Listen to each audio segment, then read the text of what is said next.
70,000 لوگ ایسے ہیں جو بغیر حساب جنت میں جائیں گے، ان کا کوئی حساب نہیں ہوگا۔ اللہ اپنے کرم سے انہیں یوں ہی جنت عطا فرمائے۔ صحابہ نے عرض کی یا رسول اللہ صلی اللہ علیہ وسلم وہ کون ہیں؟ تو آقا کریم نے ارشاد فرمایا کانوا لا یکتوون، یہ وہ لوگ ہیں جو اپنے جسم پہ داغ نہیں لگاتے، مخصوص نشان جسم پہ لگا لیتے ہیں، یہ فلاں بزرگ کی نشانی ہے، یہ فلاں جو ہے وہ شہید کی نشانی ہے۔ اللہ نے جب تمہیں سالم الاعضاء پیدا کیا ہے تو اپنے بدن کو تم کیوں نشانی، اس نے ساری نشانیاں لگائی ہیں، اس کی نشانیاں اتنی پکی ہیں کہ اس نشانیوں میں فرق بھی نہیں لگتا نا۔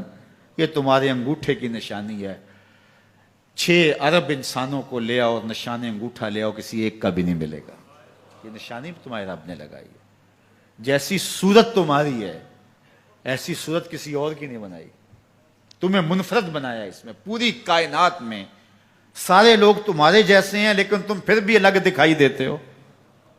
سب کی 2 آنکھیں، سب کا ناک، سب کے ہونٹ، سب کا رنگ ملتا جلتا، لیکن سب کی شکلیں الگ ہیں۔ یہ زید ہے، یہ بکر ہے، یہ عمر ہے، یہ آس ہے، یہ فلاں ہے۔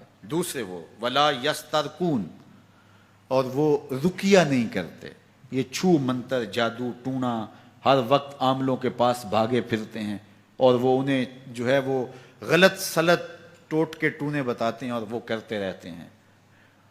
عجیب لوگوں کے نفسیات ہوتے ہیں، صبح سے لے کر شام تک اسی چکر میں رہتے ہیں اور پھر ساری زندگی ان توہمات سے نکل ہی نہیں پاتے۔ اللہ نے تمہیں پیسے دیے ہیں، نئی گاڑی تم نے خریدی ہے، چھوٹے بچے کا جوتا کیوں باندھ دیا آگے تم نے؟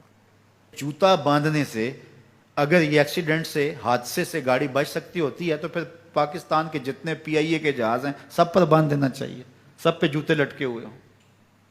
عجیب تم نے فلسفہ تراشا، کسی نے جو ہے وہ کالی رنگ کی پٹی باندھ دی نیچے، اس سے اس کو نظر نہیں لگے گی۔ گھوڑے کے پاؤں کے نیچے جو کھری لگی ہوئی ہوتی ہے کچھ لوگوں نے اپنے گھروں میں وہ باندھی ہوئی ہوتی ہیں کہ اس سے ہمارے گھر کے اندر کوئی مصیبت نہیں آئے گی، کوئی تکلیف نہیں آئے گی۔ کسی نے ہنڈیا اپنے گھر کے اوپر الٹی رکھی ہوئی ہوتی ہے، یہ ہنڈیا بچا لے گی، اور میاں ہنڈیا کیا بچائے گی تجھے؟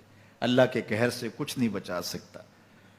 جب تمہارے اوپر کوئی مصیبت نازل ہونی ہے تو کچھ نہیں بچا سکتا۔ اگر بچنا چاہتے ہو تو پھر اللہ سے استغفار کرو، اللہ تعالیٰ کی تسبیح کرو، اللہ کی تحلیل کرو، میرے حضور پہ درود پڑھو، پھر دیکھنا کہ مصیبتیں ٹلتی ہیں یا نہیں ٹلتی ہیں۔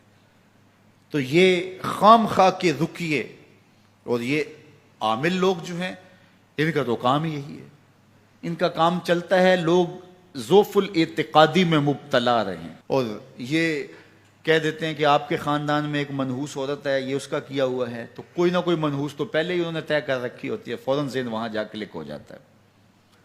اس کا نون سے نام شروع ہوتا ہے، اس کا کاف سے نام شروع ہوتا ہے، اس کا جیم سے نام شروع ہوتا ہے، تو پورے خاندان میں کسی کا نام کاف نون یا جیم سے تو شروع ہوتا ہی ہوگا، یا دوستوں میں، تو فوراً ذہن جو ہے ادھر منتقل ہو گیا۔ اب یہ بابا جی نے بتا دیا ہے، ہاں اس نے یہ بات کی تھی، کچھ باتیں یاد آنے لگیں، اس کاف سے شروع ہونے والے نام کے ساتھ نفرت پیدا ہو گئی۔ اس بابے نے نفرت کا کاروبار کیا ہے، اس نے تو 100 روپے 200 روپے لے لیے لیکن 2 انسانوں کے اندر نفرت ڈال دی۔ اس کا گریبان کل قیامت کے دن پکڑا جائے گا۔ ان ملنگوں کے پاس، ان ذوف الاعتقادی کو پھیلانے والوں کے پاس کبھی نہ جاؤ۔ تمہیں مصیبت پڑی ہے، تمہیں لگ رہا ہے کہ شاید میرے اوپر جادو ہے، تو پڑھو نا سورہ بقرہ، جادو جڑ سے اکھڑ جائے گا۔ 40 دن اپنے گھر میں سورہ بقرہ پڑھو، برکت ہوگی۔ کہتے ہیں مولوی صاحب 40 دن تو نہیں پڑھی جا سکتی، 2.5 پارے، ہمیں کوئی تعویذ ہی کر دیں۔ ہم شارٹ کٹ چاہتے ہیں نا، روزانہ صبح 2.5 پارے سورہ بقرہ پڑھیں، یہ تو ہم سے نہیں پڑھی جائے گی، تو آپ کوئی تعویذ ہی لکھ دیں۔ کاروبار میں برکت نہیں، میں کہتا ہوں پڑھو نا سورہ واقعہ، 3 رکوع ہیں، برکت ہوگی۔ ہم کہتے ہیں ہمیں تعویذ ملنا چاہیے، بس وہ ہم گلے میں رکھ لیں، بٹوے میں رکھ لیں، پرس میں رکھ لیں، اور ہمارا کام ہو جائے، ہمیں کچھ بھی نہ پڑھنا پڑے، ہمیں وضو تک نہ کرنا پڑے، نماز نہ پڑھنی پڑے، اور برکت ہو جائے۔ ایسے برکت تو نہیں آتی۔ اس لیے چھوڑو ان کی جان، آؤ قرآن مجید پہ آؤ، آؤ سجدوں پہ آؤ، آؤ دعاؤں پہ آؤ۔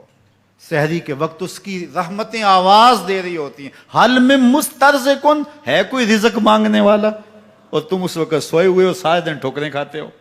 آؤ نا اس وقت جھولی پھیلا کے، ہاتھ پھیلا کے کہو مالک تو جھولیاں بھر دے، تو پھر دیکھنا کبھی کمی نہیں آئے گی، عطا فرمائے گا۔